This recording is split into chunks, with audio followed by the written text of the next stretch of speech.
Hello, my name's Martin Finn. I'm 53 years of age.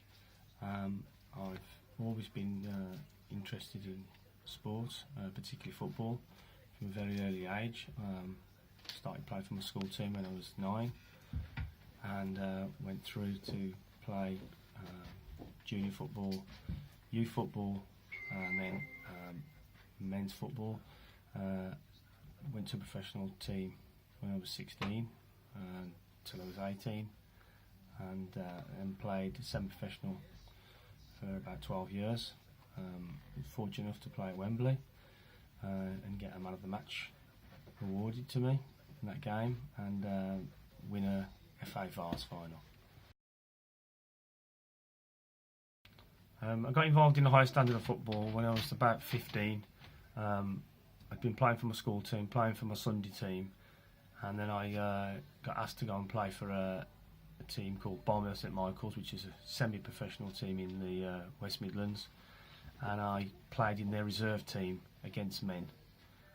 Looking back, I was probably too young to be doing that, but that's what happened at the time. It was rough, and it was a real eye-opener.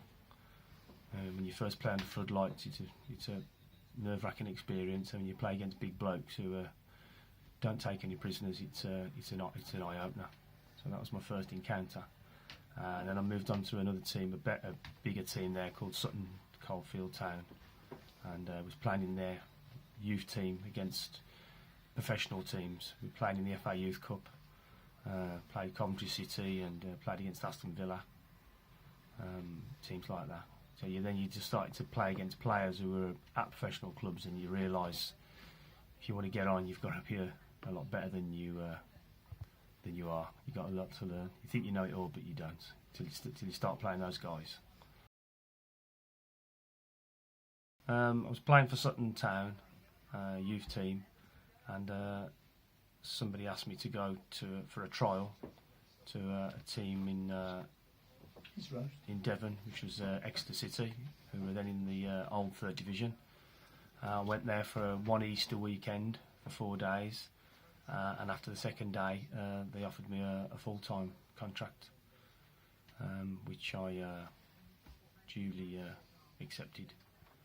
So I ended up moving down there in the summer when I left school, moving down there in the June, and acclimatising myself before the season started in August. I made my professional debut for Exeter City against Portsmouth, which was at Fratton Park, which is an old traditional football ground which still stands today. I think we got beat 4 or 5-1, and we had some young lads playing. They had all season, all professionals, and it was a truly horrendous experience. We just completely outclassed. Thought to myself, what am I doing here? This is far too good for me, this standard. But as time gets on, you sort of acclimatise to it, as you train every day. That's the difference. It's the training every day that makes the sharpness and the speed. Well, it's a great route. It's difficult to get there. When you get there, it's such a relief. You do feel for the team you beat in the semi-final. We played a semi-final over 2 legs.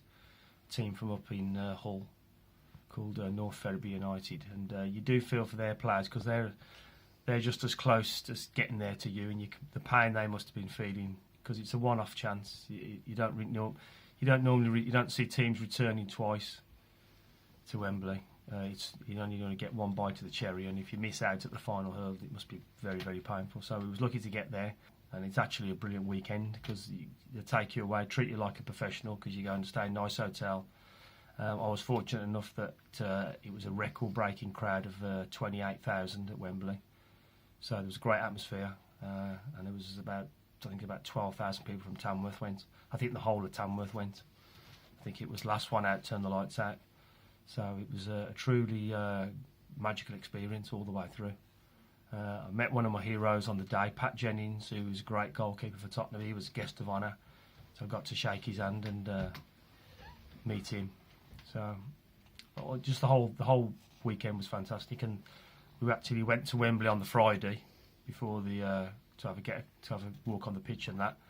And as we were driving in the coach towards the Wembley, we could see Wembley in the background, in the backdrop, and it is an iconic stadium. It's I know it's been knocked down now and been replaced, the old Wembley, but when you go in there and have a walk around when there's no one there on a Friday, everywhere you go, it's got writ all over it, venue of legends, and you think of all the legends that have played there, Pele and George Best and Bobby Charlton, and they won the World Cup there. It's you realise that you're highly honoured to be there for that weekend and to be playing on that pitch. It's truly unforgettable experience.